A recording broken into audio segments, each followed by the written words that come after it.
গতকাল আমরা চলে গেছিলাম মনসা মন্দিরে মায়ের পুজো দিতে। আর এই যে আমার লাড্ডু, ওকে ঘুম থেকে উঠিয়ে নিয়ে যাচ্ছিলাম, তো তখন ওর ঘুম ভাঙেনি, সেজন্য একদম মুখে স্মাইল নেই, গোমড়া মুখ করে আছে। এই যে আমরা মন্দিরে পৌঁছে গেছি। কালকে স্যাটারডে ছিল, তাই মন্দিরে ভীষণ ভিড়ও ছিল। আর গর্ভগৃহে আমরা প্রবেশ করছিলাম, তো মন্দিরে কয়েকজন ছিলেন ভিতরে, সেই জন্য আমরা যেতে পারছিলাম না। আর এই যে লোটাসটা উনি খেতে যাচ্ছিলেন। এখন সব কিছু মুখে দিতে শিখেছে, তাই সব কিছুই মুখে দেওয়ার চেষ্টা করে হাতে থাকলেই। তারপর আমরা মন্দিরের ভিতরে ঢুকে যাই। ঠাকুরমশাইকে আমি বলেছিলাম যে আমি মালাটা পরাবো, তাই উনি মালাটা ঠিক করে দিচ্ছিলেন।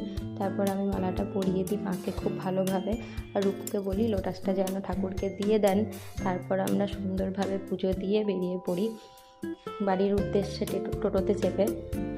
তো এইভাবেই কালকে সকালটা আমাদের সুন্দরভাবে মায়ের মন্দিরে পুজো দিয়ে কেটে যায়। তারপর আমরা চলে আসি বাড়ি। টাটা।